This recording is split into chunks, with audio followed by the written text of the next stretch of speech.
اخوند درویزه مشهوره کتاب چې دی هغه مخزن الاسلام دی. نن به داسې وکړو زه به تاسو ته مخزن الاسلام در وپېژنم.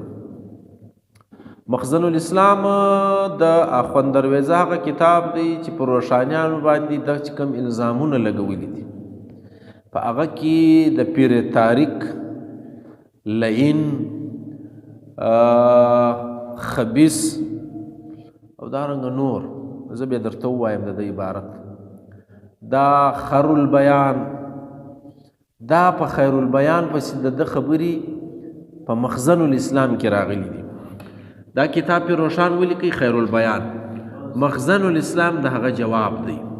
اوس دا کتاب ډیر وختي لیکل شوی دی. دا مخزن چې دی دا موږ ته ډیر ناوخته په لاس راغلی دی 1414 یا 1440 کمرې کې چونکې تاسو په ناوله د یاستئ نو د دې مقصد دا دی په دغه ناسته باندې دونې وپېژنئ چې زموږ په ادب کې مخزن الاسلام ډېر حیثیت لري. په دغه چې دا د پښتو ډېرې رسالې ترجمه سوي دي له عربي څخه په پښتو باندې د پښتو الفابیټ چې پیر روشان جوړ کړي وو دغه سړي هم هغه رنګه تقلید کړی دی چونکې دی د هغه جواب وایي نو په دا مخزن کې د هغه د خیر البیان چمونه کړي دي. پیر روشان په خیر البیان کې پښتو توري جوړ کړي دي اواز بېداسي وي اداکۍ بېداسي دا په دا دور کې د پښتو ډېر خدمت روان دی. دا سړی هم دغه چم کوي د هغه جواب وایي نو کوشش یې دا وي چې نفسیاتي برتري غواړي چې داسې نه د ده له مخزن خیر البیان څخه خلک اثر واخلي د پښتو توري د ده له کتابه شروع سي یا تر راسه په هر شي کې مرانیولی دی په دا پښتو الفابیټ کې هم راونیسه د دغه مخرجونه اوازونه غږونه داسې دي دا هم خپل ورکه. نو مخزن داسې کتاب دی چې د بېلابېلو رسالو د پښتو د ترجمو مجموعه ده. یوه موږ رشاد صاحب وایي چې دا اکثره منظوم کتاب دی د شاعري رنګه دی ځای په ځای به نثري ټوټې لري خو بیا هم څېړونکي وایي چې هغه مسجع نثر دی هغه توري به یو رنګه وي هغه اخري توري به یو رنګه وي اخري لفظونه به یو رنګه وي. خو کله چې سړی په صحیح معنا مخزن وګوري نو مخزن چې دی 3 واره لیکل شوی دی. یو وار دغه د اخوند درویزه په لاس لیکل شوی دی زمانه یې نه ده معلومه. دویم وار د اخوند درویزه زوی کریمداد را ولاړ شوی دی سره کمپایل کړی دی سره راټول کړی دی ځینې شیان یې له ځان هم پکې اچولي دي دغه ته ملحقات وایي نوي شیان ورسره تړل په کتاب کې نوي زیاتونې کول ښه. نو د کریمداد رنګ چې دی هغه ټول د شاعري دی ګردې شعرونه لیکلي دي منظوم رنګ یې دی. اوس نو د کریمداد په لاس چې کوم کتاب مخزن مرتب شوی دی دا خو د درویزه زوی دی. درویزه په 1028 کې مري و موږ ته کتاب په لاس راځي په 1014 یا 40 کمرې کال کې یعنی لیا 4 کاله تر درویزه تر مرګ له مخه لیا 14 کاله کګه سموږ دا وایي چې دا 1004 کې لیکل شوی دی نو بیا د درویزه تر مرګ 40 کاله مخکې او پیر روشان په 903 اتیا کې مړ دی نو 25 کاله د هغه له مرګه پس کتاب راغلی موږ لاسته کېدای شي دغه په ژوند لیکل شوی نو موږ سره نمونه نشته موږ نه پرغږیږو. صحیح دی. مخزن الاسلام دومره ډیر پیدا کیږي دا دومره ډیر کتابت شوی دی چې دا په هر لایبرری کې پروت دی دا د پښتنو په هر کور کې پروت دی. له ما سره دا نسخه پرته ده ما سره 14 نسخې دي دا لږ د صفا خط نسخه ده دا وګورئ دا کتونکو ته به بیا پر سکرین باندې هم د یو صفحه کښېږدم دا په سرمن باندې پوښل شوی دی بیا پر سرمن ټوکر اغوستی دی بیا یې خط وګورئ پوره مخزن دی د سر لخوا دا دی دا ګلان به جوړول دا خط وګورئ څنګه خط دی شنګرب کې استعمال شوی دی توره سیاهي ده پر ژړ کاغذ باندې ښایسته نری کاغذ پینې ور لګېدلي دي رکابونه لګېدلي دي رکاب دغته وایي چې دلته په بله صفحه شروع کېده صفحه نمبر خو پخوا نه وو نو له کومه توري چې به شروع کېده هغه بیا دلته لاندې ولیکي ګوره دلته درویزه لیکل شوی دی نو دا بل مخ چې دی دا درویزه شروع کېږي دا ګورئ دلته کې کور لیکل شوی دی دلته له کې کوره شروع شو نو به دا کتاب ترتیب نه غلطېدی زور لیکل سوی دی نو زور دلته رالی. دغه وایي رکابونه. نو دا ډېر د ښایسته خط نسخه ده، په ډېره ښایسته طریقه لیکل سوې ده. ما تاسو ته ویلي وو پرون هم چې دا داسې کتاب دی چې اخوند درویزه پښتونخوا توری زموږ د سیمې دپاره استعمال کړی. نو 400 کاله ښې کېږي پښتنو سیمې ته پښتونخوا ویل په دا مخزن کې راغلی دي. غرض دا چې د روښانیانو مخالفت چې سوی دی په دې کې دننه څه دي هغه به هم در وښیم. یو وار به زه د کتاب هغه حواله درکړم چې دی د دغه سبب څه ګڼي، څه له وایي چې دا ما څه دپاره لیکلی دی. د دې کتاب د طالب ثواب دې هم معلوم وي چې زموږ په زمانه کې په یو سبزیو کې یو زندیق پیدا سو.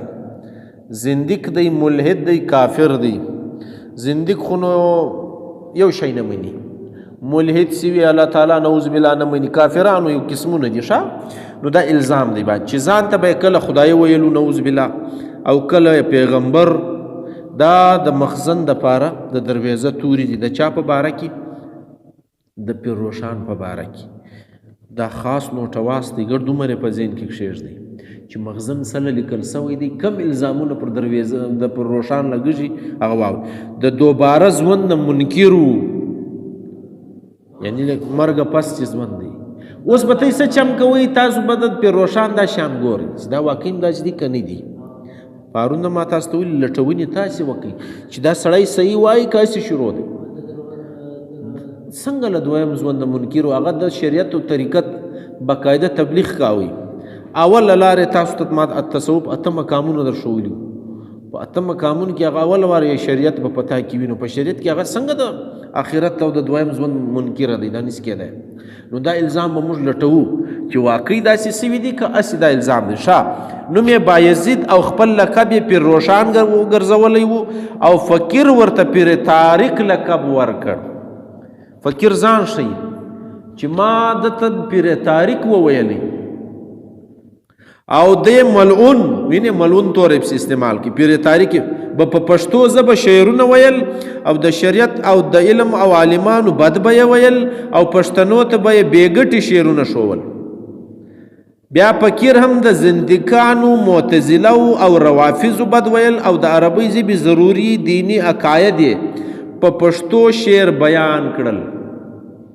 اسانه سو که نه سو چې هلته کمې عقیدې دي، کم فقه ده، کم شرع ده، کم اصولونه دي د اسلام دپاره، هغه دی وایي ما په پښتو بیان کړل په دا مخزن کې چې خلک سم شي. دا چپ سوي دي، د چپ کړي دي. او پښتنو ته مې ښکاره کړل تر دې چې په شاعري کې له هغه یو قدم وړاندې ولاړم او زیات خلک مې د هغه له ملګرتیا راوګرځول. پر ځان یې هم د لوی شاعر خیال راغلی دی چې ما هم ډېر شعرونه ولیکل، ډېر خلک مو د ده له ملګرتیا راواړول. نو اوس مخزن چې سو دا هم شعرونه سو، دا هم منظوم کلام سو. یقین دی وي کچيري فقیر په دغه دوران کې نه وای ځان ښیي نو په یوسفزیو پښتنو کې به څوک هم مسلمان نه وای پاته سوی. ګډ به کافران سوي د ده دا خیال دی. او د دغه ملعون خبیث ذکر به د کتاب په آخر کې راوړم او د دې کتاب بنا به په څو بیانونو چې دا سوې ده دا به ښکاره کوم. خبیث توری، ملعون توری، زندیق، کافر، دا پیر روښان ته وایي. ډېر زیات توپ کوي. د عالم سړي دا کمال نه وي. عالم سړی خپل بحث کوي، ښه دی بد دی فیصله به ته کوې. دا ډېر انتها ته تللی دی، ډېر پرسنل سوی دی زموږ په اصطلاحاتو کې چې اوس موږ وایو. نو دا د عالم سړي قاعده نه وي. ما له تا سره علمي دلایلو باندې اختلاف دی، ته هم وغږېږه زه هم غږېږم. ته خپل دلیل ورکړه زه خپل دلیل. تا کتاب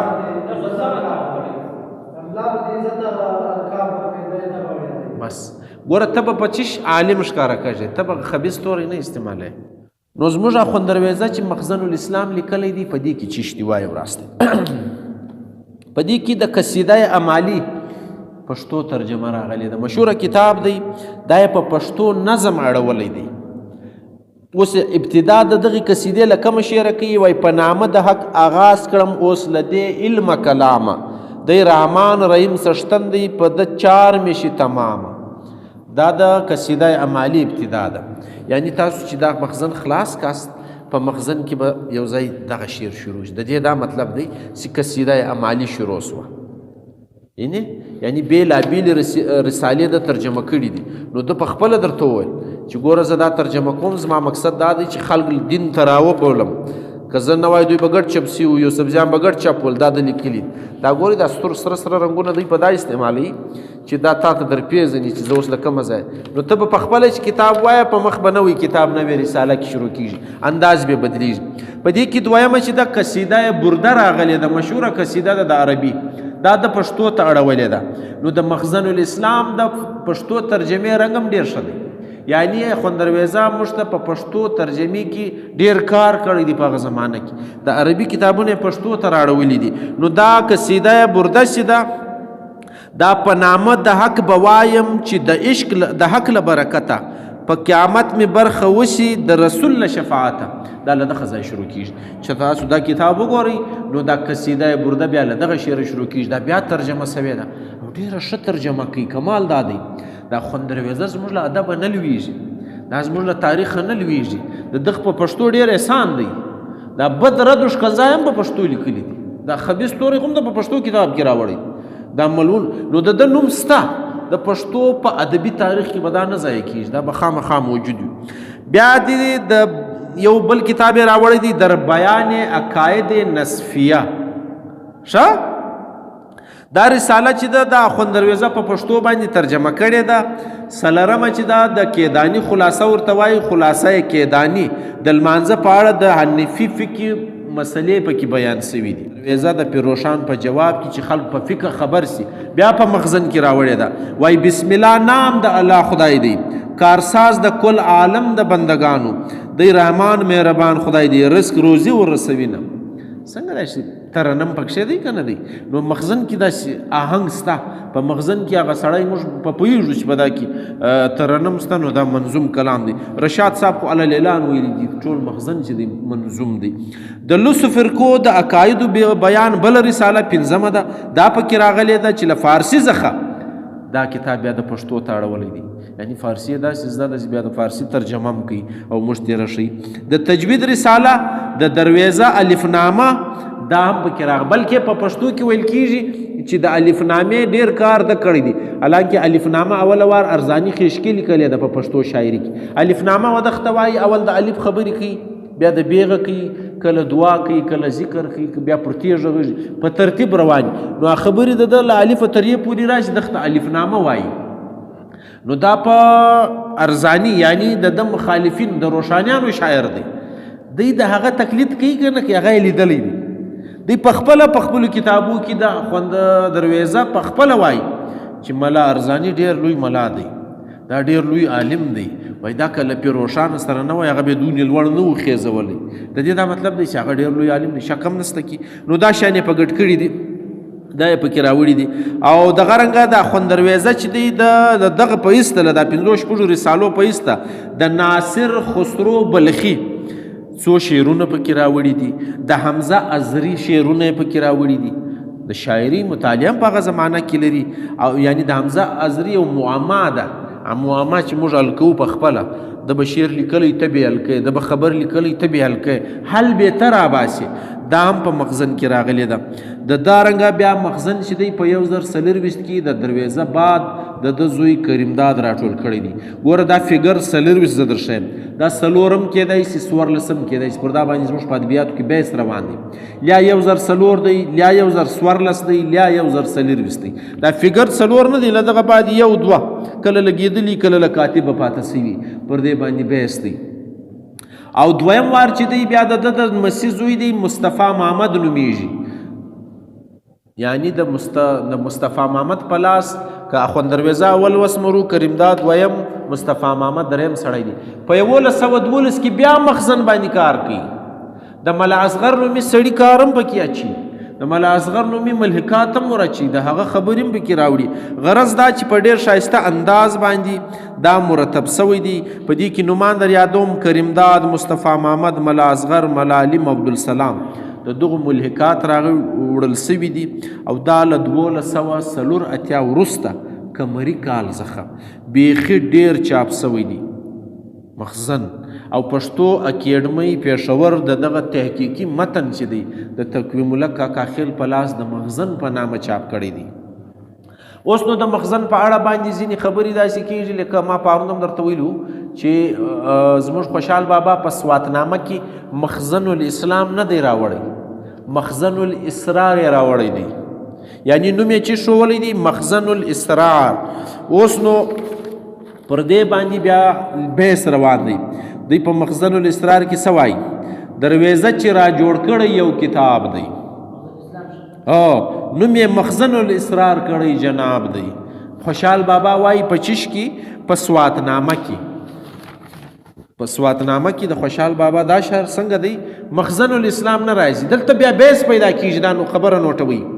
زموږ لیکوالان زله دوه ځای کېږي، ځینې وایي د دغ کتاب نوم مخزن الاسلام نه دی، دا وروسته کاتبانو مخزن الاسرار دی. دا اسرار معنا پټه خبر، سر، رازونه. نو درویزه چې را جوړ کړی یو کتاب دی نوم یې مخزن الاسرار کړی جناب دی. نو په دا کې د قرات رساله راغلی ده، په دا کې د پښتو الفابیټو ښایسته ترتیب د پیروشان په تقلید کې راغلی دی، دا یم کې سم کړي دي. دا پای ته تاسو وګورئ د دې کتاب، دا د پای توري ویني، تی به څنګه، تی به څنګه، پی به څنګه، چی به څنګه، جیم به څنګه، دا یې ګرد راوړي دي، دا یې ګرد پکې اچوي. دا یم د پښتو د خدمت لپاره یو لوی کار دی چې د کړی دی په دې کتاب کې. او خوشحال بابا چې دی ما درته دا بیس پیدا سوی دی، خوشحال بابا په دې کتاب باندې بیا خپل نظر وړاندې کړی دی. نو دی وایي چې زما هغه ګډ شعرونه دي، خوشحال غوندې سړی چې دی هغه بیا له شعر سره ښه پوهېږي. نو د مخزن په اړه وایي مخزن مې د اخوند چې تمامي په نظر کښېوت. وایي د اخوند درویزه چې مې ګرد کتاب مخزن وکتی، نه په ده کې نه عروسته نه یې بهر ما موندلی. وایي دا په شاعري کې نه راځي، دا څنګه شاعري ده؟ اخو استاد له شاعري سره. نو دی وایي دا بیر هم نه لري، وزن هم نه لري، نو دا په دا کې نه راځي. وایي ما ټول ویلی دی. نو په خپله چونکې خوشحال بابا په شعر ډېر پوهېدلی، په شعر باندې ډېر ولد و، نو د مخزن الاسلام دغه رنګ چې دی دا یې دا رنګه کنډم کړی دی. وایي چې دا شعر نه دی، دا کې بیر نسته، دا ما ټول ویلی دی. سوات لتللی دی، بیا په سواتنامه کې وایي په سوات کې دي دوه څیزه، که خفي دي که جلي، یو مخزن د درویزه دی، بل دفتر د شیخ ملي. دا د سوات خلک خالي دغه دوه کتابه وایي، بل شی نسته پکې. دا هم د خوشحال بابا نظر دی.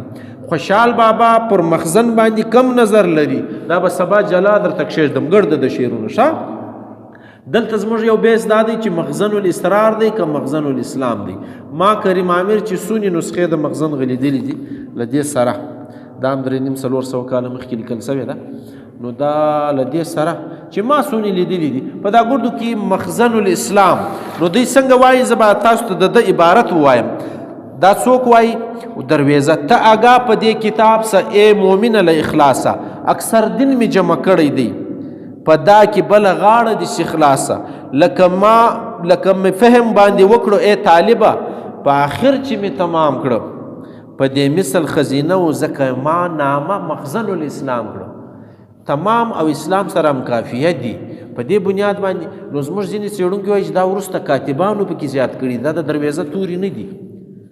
نو که چیرې د دې کتاب نوم مخزن الاسلام نه دی، نو مخزن الاسرار هم کېدای شي. غرض دا چې دا ګورئ دا اختلاف له دې وجې پیدا کېږي چې نومان یو ځای بل ځای بدل سره راشي. نو د درویزه مخزن الاسلام زموږ د پښتو ادب تر ټولو زیاته کتابت سوې، دارنګه په لاس لیکل سوې، قلمي نسخه کې اول نمبر دی. په دنیا کې تر ټولو زیات دا کتاب پیدا کېږي. دا چې ته په هره لایبرري ننوځې دا پراته دي. د رحمان بابا تر دیوان هم دا کتاب ډېر لیکل سوی دی، ځکه د درویزه ډله چې ده دا بیخي ډېره ده. نثاره دا څوک دی؟ ته وګوره، راسه دغه حکمت راسه، آیا بل سړی سر په خلاص و. نو زموږ دغه رویه چې ده په دې کار کې دا روانه ده. که چیرې تاسو د مخزن په اړه په ذهن کې پوښتنه لرئ هغه وکاست. عمره تاسو ویل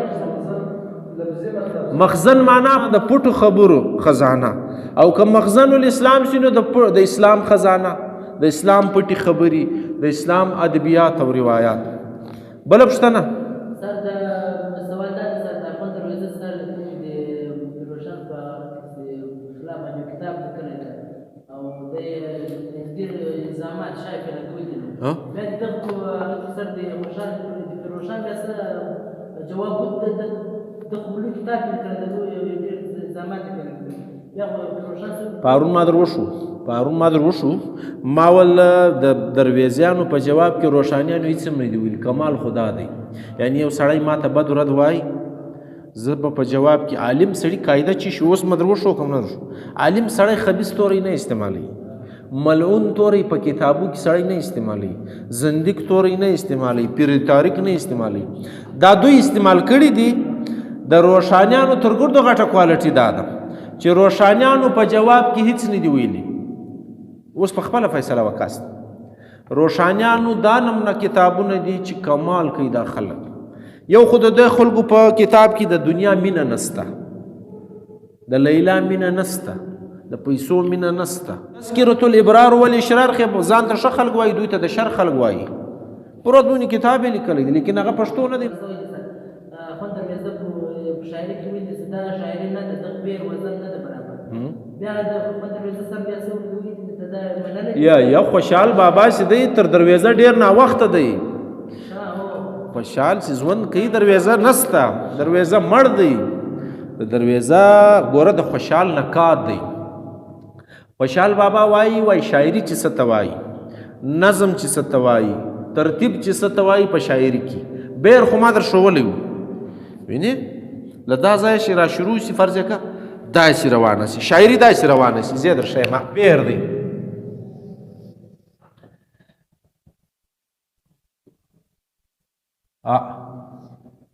اوس دا داسې روان شو یو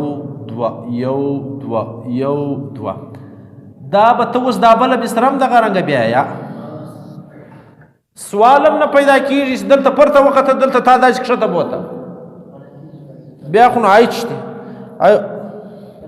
نو خوشحال بابا یایي دغه اصول څه دی دا په مخزن کې نسته مخزن کله های رنګه روان وي کله بل رنګه روان وي دا نقد دی نقد پر هر چا کېږي په دنیا کې د دنیا یو سړي پر یو چوک باندې تصویر ټال کوي مشهوره سړی دی ښه دی بیا یې لاندې ورسره ولیکل چې په دا تصویر کې که چا عیب پیدا کوي هغه را معلوم کاست سهار چې ورغلی تصویر نسته ګردو لیکې پرې کښلي دي ماما سترګه یې خرابه ده ماما غوږی نه دی صحیح ماما دغه ځای صحیح د غریب بیا یوړي ماښام یې بیا جوړ کړي بیا یې ښایسته کوي بیا یې راړې پر اچو کې ولګوه ول نن که بیا غلطي پکښې ده راویې ښایست سهار چې بیا ورغلی بیا کاکو نه دی ښکاره بیا لیکې پر کښل سوي بیا غریب یوړي سر یې په خلاص و چې د اصلاح والا تنقید نه دی روان نو درېیم وار چې بیا تصویر جوړ کړي چوکې باندې یو توری بل ورسره زیات کړي ول علت یې هم وښیاستئ سترګه یې کږه ده پر کم ځای کږه ده سونډه مې نه ده ښایسته کړې کم ځای یې سم کم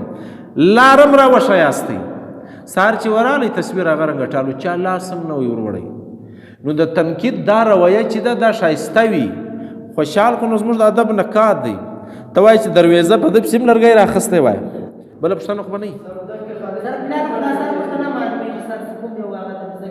ولې نه معلومیږي وای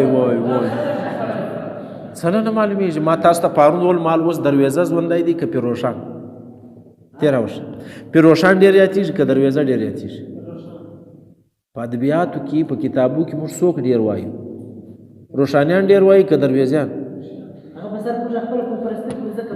قوم پرستی نه کوو قوم پرستی څه درویزه زموږ عزیز دی که پیروشان زموږ عزیز دی یو اورمړ دی یو تاجک دی نو زموږ خو یو هم نه دی عزیز موږ خو دا دی درویزه هم وویل پیروشان هم وویل علم چې راشي پوهنه چې راشي خلکو دا شیان وکتل چې واقعي په پیروشان کې دا شیان شته که نسته نو چې نسته خلکو هغه راپورته کوي چې دا خو نه دی ملامت دا ترک دی ترک بس دا لوی سوی په پښتنو کې دی پیدا سوی په پښتنو کې دی نسلا نه دی پښتون زه به پښتو ده بله پښتنه خو به نه